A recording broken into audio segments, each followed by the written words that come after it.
Occasion ఏదైనా location ఎక్కడైనా తెలుగువారి వేడుక అంటే ఆలివ్ మిఠాయి ఉండాల్సిందే. మిఠాయి అంటే ఆలివ్.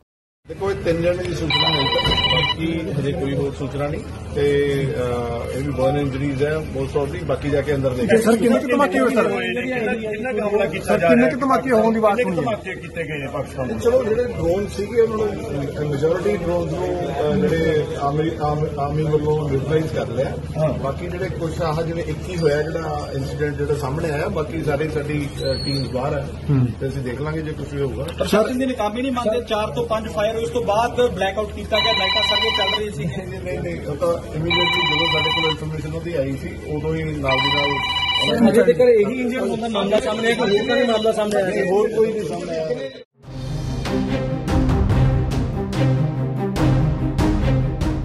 భారత్ పాకిస్తాన్ ఉద్రిక్తతల వేళ ప్రజలందరికీ ప్రభుత్వం కీలక ఆదేశాలు జారీ చేసినా కొందరు నిర్లక్ష్యం వహిస్తున్నారు. రెండో రోజు శుక్రవారం ఒకచోట సైరన్ మోగించినా కూడా ఒక ఇంట్లో విద్యుత్ దీపాలు ఇతర ఎలక్ట్రానిక్ పరికరాలను ఆఫ్ చేయలేదు. లైట్లు ఆఫ్ చేయకపోవడంతో పాకిస్తాన్ ప్రయోగించిన డ్రోన్ ఆ ఇంటిపై వచ్చి పడింది. డ్రోన్ దాడి కారణంగా ఆ ఇల్లు ధ్వంసం కాగా మంటలు వ్యాపించాయి. ఈ ఘటనతో ఆ ఇంట్లోని వ్యక్తి తీవ్రంగా గాయపడ్డాడు. వెంటనే భద్రతా దళాలు బాధితుల్ని ఆసుపత్రికి తరలించారు. ఈ ఒక్క సంఘటన చెబుతుంది బ్లాక్అవుట్ అనేది ఎంత ప్రాముఖ్యమో. బ్లాక్అవుట్ చేయకపోతే ఎలాంటి పరిణామాలుంటాయో ఇది నిరూపిస్తోంది. అందుకే శత్రు దేశాల దాడి సమయంలో లైట్లు, ఇన్వర్టర్లు, ఇతర వెలుతురునిచ్చే అన్నింటినీ బంద్ చేయాలి. లేకపోతే భారీ నష్టం ఎదుర్కొనే అవకాశం ఉందని సైన్యం హెచ్చరిస్తోంది.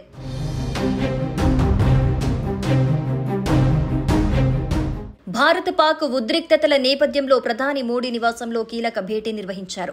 ప్రధాని మోడీ అధ్యక్షతన జరిగిన ఈ సమావేశానికి భారత త్రివిధ దళ ఉన్నతాధికారులు హాజరయ్యారు.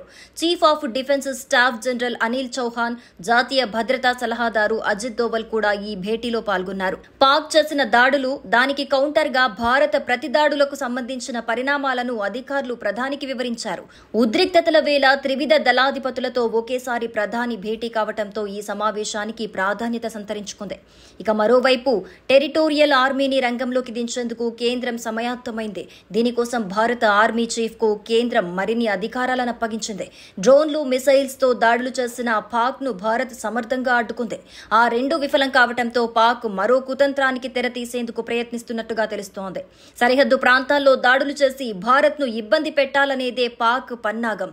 దీనితో ఆ దేశానికి అలాంటి అవకాశం ఇవ్వకుండా భారత ఆర్మీని మరింత దృఢంగా తయారు చేసేందుకు కేంద్రం నిర్ణయం తీసుకుంది.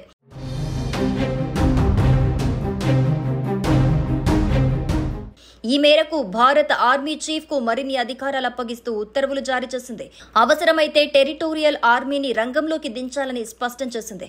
ఇందులోని అధికారులను, నమోదు చేసుకున్న సిబ్బందిని పిలిచేందుకు అధికారం కల్పించింది.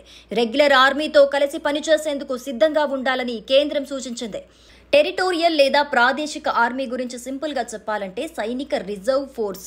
దేశంలో క్లిష్ట పరిస్థితులు ఎదురైనప్పుడు భారత ఆర్మీతో కలిసి ప్రత్యర్థితో తలపడేందుకు టెరిటోరియల్ ఆర్మీ సిద్ధంగా ఉంటుంది.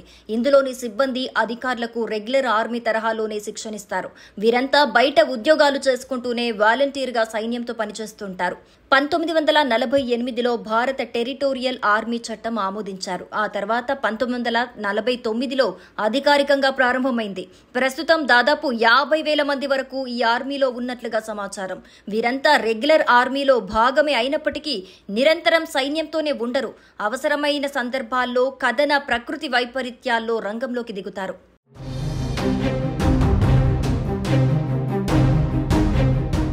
సుమన్ టీవీలో మీ పర్సనల్ అండ్ బిజినెస్ ప్రమోషన్స్ కోసం కింది నెంబర్కి కాంటాక్ట్ చేయండి.